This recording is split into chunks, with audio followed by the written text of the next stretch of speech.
फिर हैं धर्मचक्र न्यूज में और आज हम बात करेंगे राष्ट्रीय जन क्रांति पार्टी के जिला अध्यक्ष सौरभ भैया से। थोड़ा सा सबसे पहले इनसे हम थोड़ा व्यक्तिगत परिचय लेंगे सौरभ भैया का। थोड़ा आप हमें जो है बताएं अपने बारे में। नमस्कार गौरव जी, धर्मचक्र के माध्यम से आपके सभी व्यूवर्स को नव वर्ष की हार्दिक शुभकामनाएं। धन्यवाद।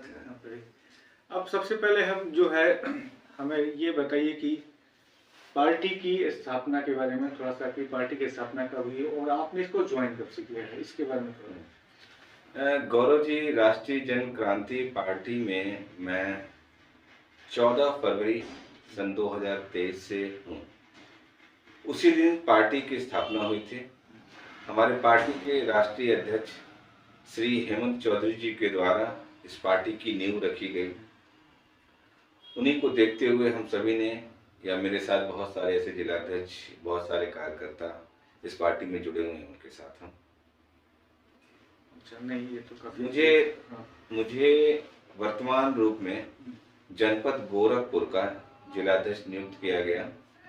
तभी से मैं पार्टी के लिए कार्य कर रहा हूँ। अब थोड़ा हमें 2024 के लिए जो पार्टी की रणनीति है वो बताइए कि इस साल जो है पार्टी की क्या रणनीति है, और खासकर जो अभी लोकसभा चुनाव होने वाले हैं उसमें आपकी पार्टी का क्या एजेंडा है। वो अकेले लड़ेगी कि किसी के साथ गठबंधन भी कर सकती है, और इसके साथ साथ ये विधानसभा चुनाव उसके बारे में भी थोड़ा हमें लोग को बताइए। गौरव जी, 2024 चुनाव में पार्टी अकेले चुनाव लड़ेगी या किसी अन्य पार्टी के साथ चुनाव में हम उनका सहयोग करेंगे या उनके साथ अलायंस होंगे, इसका निर्णय तो केवल राष्ट्रीय अध्यक्ष श्री हेमंत चौधरी के द्वारा ही होगा। रहा 2027 का जो चुनाव की बात आप कर रहे हैं, विधानसभा चुनाव का, उस चुनाव की तैयारी हम अभी से शुरू कर दिए हैं। हम बहुत बड़े लेवल पे चुनाव लड़ेंगे। इसमें भी डिसीजन पार्टी के ऊपर ही होगा कि हम किसी के साथ लड़ेंगे कि अकेले। लेकिन हम जो तैयारी अभी कर रहे हैं वो तैयारी हम इस लेवल पे कर रहे हैं कि हम ये चुनाव अकेले ही लड़ें। बाकी आगे की रणनीति जैसे जैसे समय आएगा चेंज होगा, और जैसा दिशा निर्देश हेमंत चौधरी सर का होगा हम उस पर फॉलो करेंगे। हमें थोड़ा आप अपने जो राष्ट्रीय अध्यक्ष हैं हेमंत चौधरी जी, उनके बारे में थोड़ा बताएं कि उन्होंने कैसे इस पार्टी के बारे में सोचा। जी, इसके पहले कहाँ थे वो, ये थोड़ा सा हमें। अच्छा जी, राष्ट्रीय अध्यक्ष श्री हेमंत चौधरी जी तो एक लंबे समय से राजनीति में जुड़े हैं। वो पहले अपना दल के युवा मोर्चा के प्रदेश अध्यक्ष थे उत्तर प्रदेश के। आखिरी चुनाव जो बीता है विधानसभा का, तब तक तो वो अपना दल के साथ थे। अब उनका राष्ट्रीय अध्यक्ष अपना दल की जो है उनसे कुछ व्यक्तिगत कुछ मतभेद हुआ या पार्टी में क्या हुआ, ये तो मैं पर्सनल अपने तौर पे मैं नहीं जानता हूँ। लेकिन उसके बाद से उन्होंने पार्टी का छोड़ दिया और उसके बाद से उन्होंने अपनी नई पार्टी डाली, जिस पार्टी में आज हम सब एक साथ हैं। भैया थोड़ा हम लोग को बताइए कि जैसे काफ़ी कार्यकर्ताओं में भी सुगबुगाहट है कि आपको अगर पार्टी जो है लोकसभा चाहे विधानसभा के लिए टिकट दी तो आप इसके बारे में क्या करेंगे, चुनाव के लिए जो है थोड़ा सा आप हम लोग को बताएं। जी, अभी तक तो मेरा तरफ से जो भी निर्णय होता है, जैसा निर्देश आता है राष्ट्रीय अध्यक्ष जी का, उनके निर्देशों का मैं 100% पालन करता हूँ। अगर राष्ट्रीय अध्यक्ष जी ने मुझे इस काबिल समझा कि मुझे चुनाव लड़ना होगा या विधानसभा या लोकसभा, अगर उनका निर्देश रहा तो मैं उसका जरूर पालन करूँगा। लेकिन फिलहाल अभी मैं एक एक कार्यकर्ता को जोड़ने पे लगा हुआ हूँ। अगर वो भी समय आएगा, अगर पार्टी मुझे अनुमति देती है कि नहीं आप सौरभ तुमको चुनाव वहाँ से लड़ना होगा, मैं जरूर लड़ूंगा। ऐसे और इसके बारे में मैं थोड़ा, ये तो बातें काफ़ी हो गई, राष्ट्र के लेवल पे हो गई, प्रदेश के लेवल पे हो गई। मैं ये जानना चाहता हूँ गोरखपुर में जो आपकी पार्टी की तैयारी है, खासकर आपके जो है दिशा निर्देश में जो चल रहा है, उसके बारे में हमें थोड़ा बताएं कि किस लेवल पे जो है कहाँ कार्यकर्ताओं को जोड़ा जा रहा है, इसके बारे में थोड़ा सा जो है। गौरव जी, मैं एक एक कार्यकर्ताओं को पर्सनली जानता हूँ जो जुड़ चुके हैं या जिनको मैं जोड़ना चाह रहा हूँ, जिनसे मेरी बातें चल रही हैं। इन सब पे मैं रेगुलर मीटिंग लेता रहता हूँ। और कार्यकर्ता, चूँकि गोरखपुर देखिए एक तरह से ये जिसको बीजेपी का गढ़ बोला जाता है, तो यहाँ से पार्टी में मेरे लिए शुरुआत करना एक बड़ा ही चैलेंजिंग काम है, काम था भी और काम रहेगा भी मेरे लिए। तो नए लोगों को जोड़ना, वो भाई नया कार्यकर्ता मेरे साथ जुड़ने से हिचकता है, भाई बीजेपी का समय चल रहा है या हम समाजवादी पार्टी के साथ हैं या हम बहुजन समाज पार्टी के साथ हैं, बहुत सारी पार्टियों के साथ लोग जुड़े, लेकिन फिर भी मैं लोगों को कन्विंस कर रहा हूँ, लोगों को जोड़ रहा हूँ। रहा पार्टी के विस्तार के बारे में गोरखपुर जनपद में, तो मैं सबसे पहला मैं ग्राम सभाओं से स्टार्ट किया। मैंने पार्टी को, लोगों को जोड़ना, मैंने ब्लॉक लेवल पे लोगों को जोड़ना। मैं बहुत सारे ब्लॉक हमारे आज की डेट में कंप्लीट हो चुके हैं, जहाँ पे हमारे ब्लॉक अध्यक्ष हैं, ब्लॉक उपाध्यक्ष हैं, ब्लॉक सचिव हैं, ब्लॉक महासचिव हैं, और ब्लॉक में जो सक्रिय कार्यकर्ता हैं, मैं रेगुलर मीटिंग लेता रहता हूँ। उसके ऊपर मैं फिर विधानसभा में वर्क कर रहा हूँ, उसके ऊपर मैं महानगर में वर्क कर रहा हूँ। सभी पदाधिकारियों को मैंने बना दिया है, चाहे वो महानगर का पदाधिकारी हो, चाहे वो जिले का पदाधिकारी हो, चाहे विधानसभा का पदाधिकारी हो। उन सबके साथ साथ मेरे साथ जितने प्रकोष्ठ चलते हैं, जैसे पिछड़ा प्रकोष्ठ हुआ, जैसे अल्पसंख्यक प्रकोष्ठ हुआ, जैसे अनुसूचित मोर्चा हुआ, मेरे सारे पदाधिकारी आज के डेट में बन चुके हैं। उन पे भी मैं भी उनको दिशा निर्देश करता रहता हूँ कि भाई आप देखिए रेगुलर मीटिंग करते रहें। इसी कार्यालय पर भी मैं रेगुलर मीटिंग लेता रहता हूँ। तो ये सब चीज़ें हैं, हम धीरे धीरे लोगों को जोड़ रहे हैं।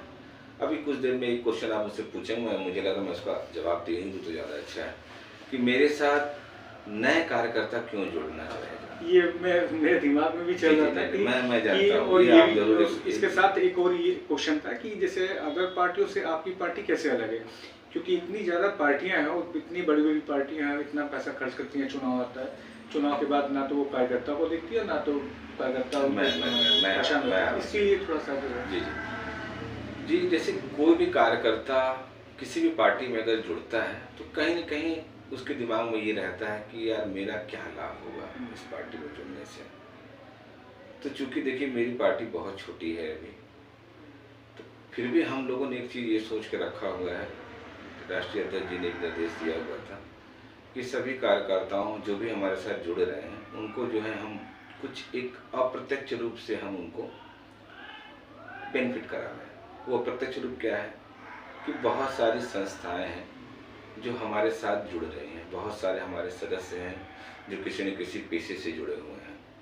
हमारा कोई कार्यकर्ता है, मैं एक उदाहरण के तौर पर बताना चाहता हूँ आपको, कि उसको मान लीजिए स्वास्थ्य संबंधित कुछ बीमारी हो गई, उसको हॉस्पिटलाइज्ड होना पड़ रहा है, तो मान लीजिए एक हॉस्पिटल का बिल उसका 25,000 50,000 जो भी बन रहा है, तो अगर जिन हॉस्पिटल से हमारा एक टाई अप है और वो कार्यकर्ता को हमने अगर एक आई कार्ड इशू किया हुआ है, अगर वो आई कार्ड है तो उस आई कार्ड के थ्रू वो अपना और अपने पूरे परिवार का इलाज जो है वहाँ करा सकता है, और उस इलाज के दौरान हम उस हॉस्पिटल या जो भी वो संस्था हो उसके थ्रू हम उसको कुछ न कुछ विशेष डिस्काउंट दिलाएं।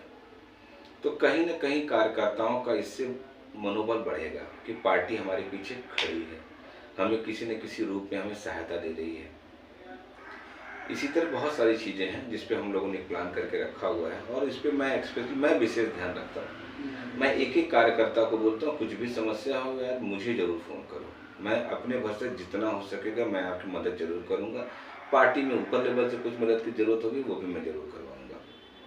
नहीं, ये तो आपकी पार्टी ने काफ़ी अच्छा किया है जो स्वास्थ्य वाला आपने बताया है। नहीं, स्वास्थ्य ही नहीं, अन्य विभागों में भी। हाँ, स्वास्थ्य है, शिक्षा है, और जो यहाँ भी जैसे भी ज़रूरत पड़ती है वो हर जगह जो तैयार रहते हैं, ये चीज़ें काफ़ी अच्छा है। और यही चीज़ जो है आपकी पार्टी को सभी अदर पार्टियों से, चाहे बड़ी पार्टी हो, चाहे कितने भी बड़ी हो, चाहे छोटी पार्टी हो, सभी पार्टियों से आपकी पार्टी को काफ़ी अलग कर रही है। और मुझे लग रहा है इसीलिए आपकी पार्टी इतनी तेज़ी से उभरी है कि मुझे जो है, मैं तो कई लोगों से मिला, कई नेताओं से भी बातचीत होती है, आपकी पार्टी के बारे में लोग अक्सर अब बात करना शुरू कर दिए हैं। इतनी मतलब नई पार्टी को जो इतना अच्छा रिस्पांस, वही मैं सोचता था कैसे मिल रहा है, क्या बात है, क्योंकि आजकल जितनी पार्टियां कोई भी आती है फिर जाती है, लेकिन आपकी पार्टी का जो रिस्पांस है जमीनी स्तर पे, खासकर गांव में, मैं कंपियरगंज गया, वहाँ भी, चाहे महाराज गया, तो इस चीज़ को मैं देख के मुझे लगा कि हाँ, यहाँ पे जो है कुछ ऐसा है जो अदर पार्टियों से अलग है। तो ये तो काफ़ी अच्छा है। इसके बाद हम थोड़ा सा कुछ ज्वलंत मुद्दों पर बात करना चाहते हैं आपसे, जैसे सीएए। जी इसको लेके काफी हो हल्ला हो रहा है कई सालों से, अब तो इसका ड्राफ्ट भी तैयार हो गया है और आने वाला है। इसके बारे में जो है आपका पर्सनली क्या है, पार्टी का नहीं, आपका पर्सनली व्यू क्या है, ये थोड़ा सा गौरव जी, मेरा जो व्यक्तिगत विचार है सीए को लेकर, जिसको हम सिटीजन अमेंडमेंट एक्ट बोलते हैं, बड़ा ही बेहतरीन है। सरकार ने जो भी लाई है, मतलब बेहतरीन एक्ट है ये। मतलब इसमें बहुत सारे मतभेद भी हैं लोगों के, तो मैं इस आपके चैनल के माध्यम से लोगों को एक छोटा सा इस पर मैं एक्सप्लेनेशन देना चाहता हूँ कि जो कन्फ्यूज़न है आपके दिमाग में वो दूर करने की कोशिश कर रहा हूँ। हमारे जो पड़ोसी देश हैं, जिसमें अफगानिस्तान, पाकिस्तान और बांग्लादेश, विशेषकर यही 3 देश, जिसमें अल्पसंख्यकों की स्थिति बहुत ही नाजुक है। अल्पसंख्यक का मतलब ये नहीं उस देश में केवल हम हिंदू की बात कर रहे हैं, इसमें हमारे सिख भाई भी हैं, हमारे ईसाई भाई भी हैं, हमारे जैन भाई भी हैं, हमारे पारसियन भाई भी हैं, उन सब के बारे में मैं बोल रहा हूँ। और ऐसे बहुत से अल्पसंख्यक धर्म हैं कि जिन पे उन पे बड़ा ही उत्पीड़न किया जा रहा है उन देशों में। भारत सरकार ने एक एक्ट बनाया है जिसको आप सीए के नाम से जानते हैं। इसमें क्या होगा कि वहाँ का अल्पसंख्यक हमारे देश में आए, हम उसको नागरिकता देंगे। ये भी ऐसा सिस्टम नहीं कि वो बैग उठाया और इंडिया में चला आया, इसको हम नागरिकता दे दिए, नहीं। इसके लिए गवर्नमेंट ने प्रोसेस बना के रखा हुआ है कि भाई वो आए, आवेदन वहाँ से दें, भारत सरकार उस आवेदन को एक्सेप्ट करती है, फिर वो यहाँ का नागरिक हो जाएगा। तो इसमें सरकार ने क्या बुराई किया? अगर वहाँ पे आपको प्रताड़ित किया जा रहा है, महिलाओं के साथ बहुत दुर्व्यवहार हो रहे हैं, उनको हम अपने नागरिकता देंगे, इसमें बुराई क्या है? अल्पसंख्यक है, हम उनको नागरिकता देंगे ही देंगे। मैं ऐसे इसमें सरकार के साथ हूँ। नहीं, ये तो काफ़ी अच्छी सोच है और सबको सपोर्ट करना चाहिए सीएए का। इसके बाद एक और ज्वलंत बड़ा इस समय चल रहा है, ये जातिगत आरक्षण का जो मुद्दा है। कई जगहों पे जातिगत आरक्षण को बढ़ाया जा रहा है, कई जगहों पे कम किया जा रहा है। इसको लेकर थोड़ा सा आप बताएं कि इसके बारे में जो है। गौरव जी, मैं आरक्षण का कभी विरोधी रहा ही नहीं हूँ।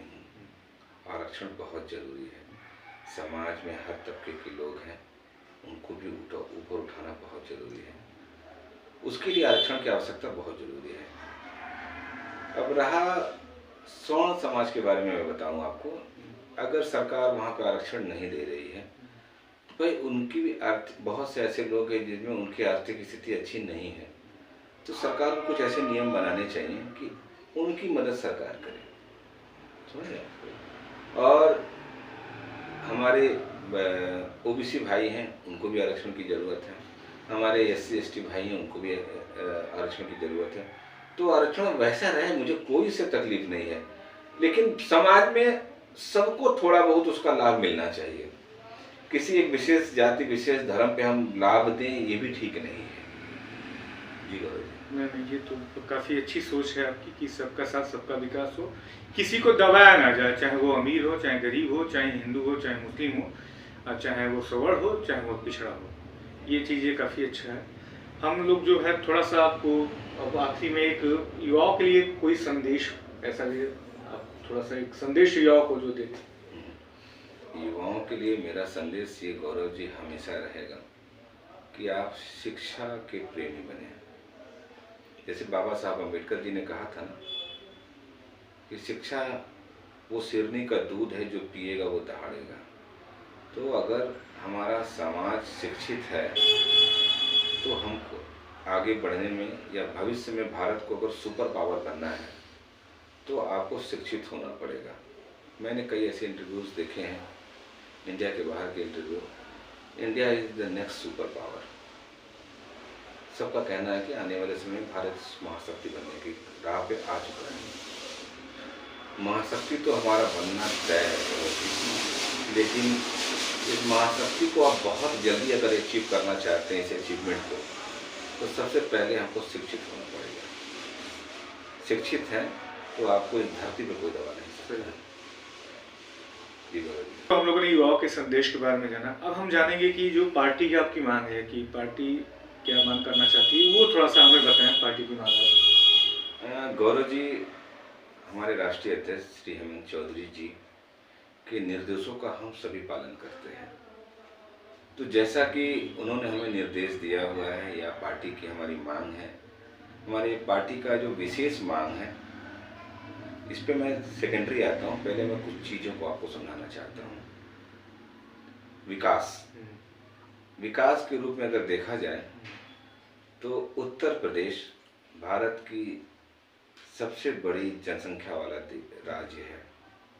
वर्तमान समय में उत्तर प्रदेश में 24 से 25 करोड़ की जनसंख्या है। अगर आप यहाँ पे चाहते हैं एक एक मोहल्ले में एक एक आदमी के पास विकास पहुँचे, एक एक ग्राम सभाओं में गांव गांव तक विकास पहुँचे, जो कि अभी भी पूर्वांचल काफ़ी पिछड़ा हुआ एरिया है, तो इसके लिए उत्तर प्रदेश का विभाजन तो बहुत जरूरी है। इस विभाजन को देखते हुए हम चाहते हैं, या हमारे राष्ट्रीय अध्यक्ष जी की जो मांग है कि उत्तर प्रदेश का, जिसको हम पूर्वांचल बोलते हैं, इधर से हम 7 जो मंडल हैं इनको हम अलग करें। वो मंडल कौन कौन से हैं? देवी पाटन मंडल, गोरखपुर, बस्ती, अयोध्या मंडल, आजमगढ़, बनारस, मिर्जापुर, इन सब मंडलों को हम में जितने ज़िले हैं, करीबन 25 ज़िले आते हैं इसमें। इन 25 ज़िलों में एक बहुत बड़ी जनसंख्या निवास करती है और अन्य ज़िलों की तुलना में इन 25 ज़िलों का जो है विकास, 25 ज़िलों का विकास काफ़ी पीछे हुआ है, काफ़ी स्लो हुआ है। इन 25 ज़िलों में अगर हम विकास चाह रहे हैं तो हमको इनको अलग करके एक नया प्रदेश बनाना होगा। इस नए प्रदेश का नाम हम चाहते हैं कि राम राज्य प्रदेश हो और एक धर्म की नगरी है ये प्रदेश। अगर हम अयोध्या में जाते हैं तो प्रभु श्री राम का जन्मस्थली है। आप गोरखपुर में आते हैं तो बाबा गोरखनाथ की तपोभूमि है ये।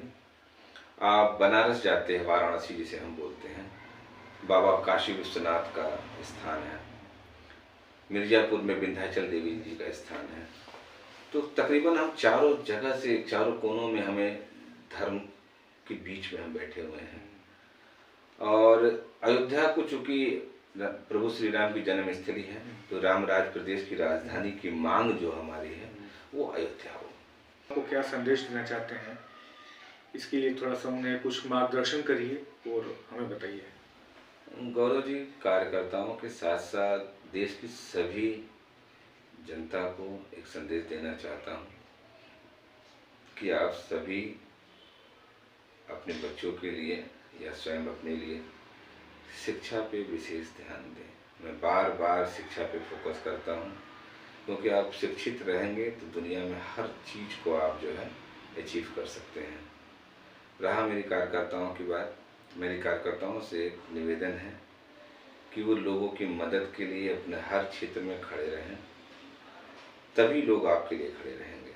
आप किसी भी प्रकार का कोई लाभ ना देखें, बिना लाभ के लोगों के लिए आप खड़े रहें, तब समाज आपके साथ खड़ा होगा।